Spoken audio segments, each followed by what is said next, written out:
Hey guys, and welcome to a new guide. Today I'm gonna be showing off the ways I've been playing Shaco, excluding tank Shaco, because that's fucking boring. The jungle, root and invading tutorial is gonna be in the end of the video, so click here to skip to the end if you just want to see that. And I also won't be talking about runes, because you can take a lot of different runes that will work well on Shaco, and that's just your personal preference. As summoners I always take Ignite and of course Smite.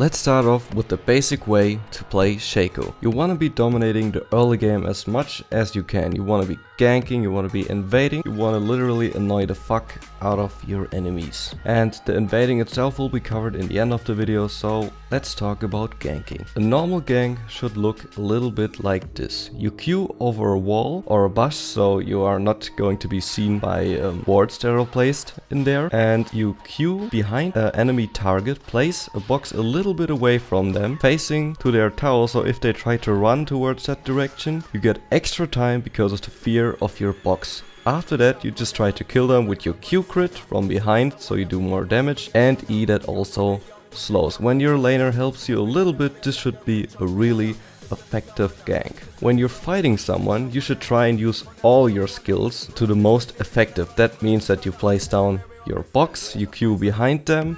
You need to use your clone effectively.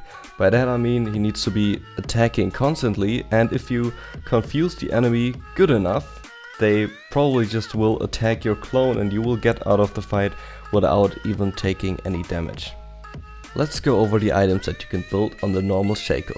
You can build and end your jungle item warrior first, but I normally don't tend to do that, but that's personal preference again. After that you can go, or before that you can go Hydra, static shift, or Maw of Multitus, which is an amazing item after the patch, especially with the passive. You don't necessarily need an AP heavy enemy team just to justify buying this item. You can pretty much build all of these items and you should be good. Other items that work well in my opinion are Black Cleaver, Stark's Gauge and Deadman's Blade. For masteries, you can either go Warrior or Thunderlords with Oppressor every time because of your E and your W.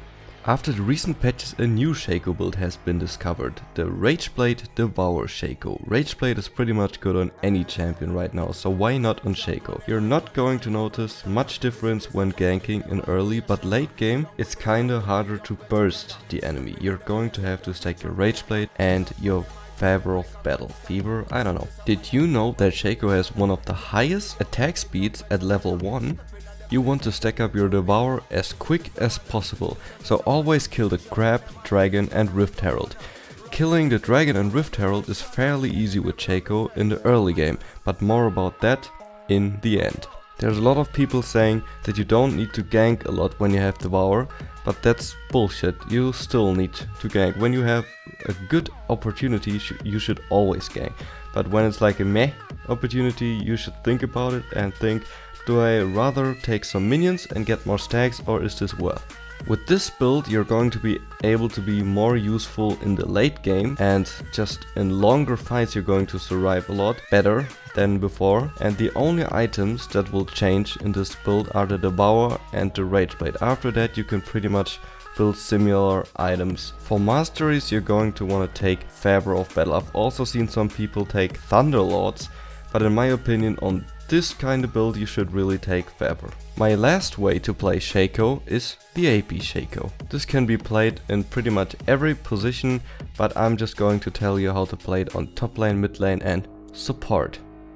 The biggest problem you're gonna have to face with that is to convince your teammate that you're not a troll. If you get over that barrier and your support, for example, the laning phase is pretty much the same for all lanes, you're gonna have to play very defensively, and then you're just gonna stack up your boxes behind your minions in a Illuminati triangle. Then you'll have to wait until an enemy initiated, like Tristana or Corkia pretty much for these scenarios, because they're just going to jump in there, and if they're standing right in the triangle, they're pretty much dead. With AP Shaco there isn't really a way to play extremely aggressive only if you're way ahead. Then you can just walk up to someone and put one of your boxes down and eat them and attack with your clone and try to use the explosion. You should always only use your Q as an escape.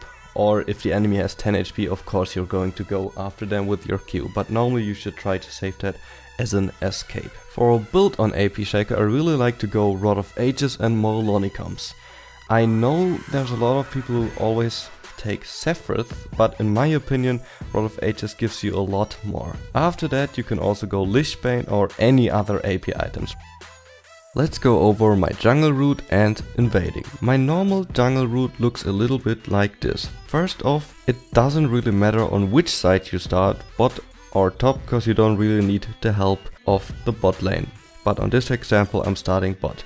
So first off, you place 2 boxes starting at 40 seconds behind the crux. After that you place 2 boxes in front of the red buff, but so far away that the red buff won't get triggered. So now when the crux spawn, you just smite them and attack them, let your boxes tank the damage. After that you walk to your red buff, place another box, E the red buff so it gets triggered, and then you just repeat the same thing. After these 2 camps, all camps are pretty much the same. You just put a box behind the main monster and hit it from behind and throw your E. Don't always use your Q, because it costs a lot of mana and you're going to want to use that for ganking. Only if you have blue buff, then you can just spam that shit, or if you're about to go back. Another nice thing to note is that you can do Drake really early on, also Rift Herald, but let's start off with Drake. When you're doing Drake, you Q behind him and just crit him, and then you try to dodge his back throw with your ult. You walk your little clone in front of the Drake so you can attack it from behind, and then you put your box down, and when the box triggers you have to try to maneuver the Drake so it attacks the box 2 times. The box will take 2 hits at the beginning. In really late game it will only take 1. But at the start that's pretty damn OP, and then you want to juggle with your boxes and your clone, and then you will be easily defeating the dragon. In a later stage, depending on how fat you are, from like level 8 to 10, you can also do Rift Herald with the same procedure. Now to the invading on both sides. Again, you want to stack boxes on blue or your red buff at 40 seconds until it spawns. Then you kill it without using your smite, which is extremely easy. After that there are some different ways you can go. You could directly jump over the dragon pit and walk over to the enemy jungler, and you could also start on the other side and jump over the baron pit and you just get the buff, which I'm not a big fan of. Then you can also walk around the dragon pit and jump in from behind the buff, or just walk over to him and use your Q as a way to get nearer to him. When I start red buff, I tend to walk around and Q over the wall of his buff. On the blue buff, on the other side, I jump over the dragon pit. I do that because I feel like when you jump over Drake, you're invisible until you're in the bush, so it's still a surprise when you arrive at his blue buff. But when you start at red, you're already visible, but you will get your Q earlier, so it's pretty much all about what do you think is best. When you arrive at the enemy's buff, you're going to want to try and smite it, which will be fairly easy because enemy jungler probably smited Crux or Crumbs, so they don't have their smite up.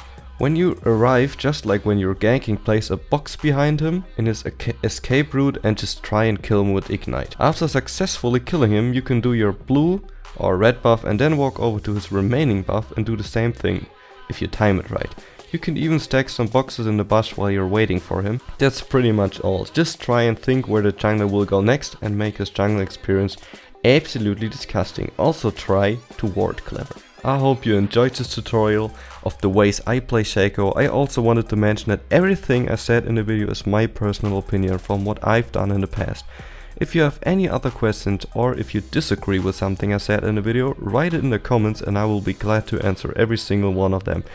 Thank you so much for watching and have an amazing day.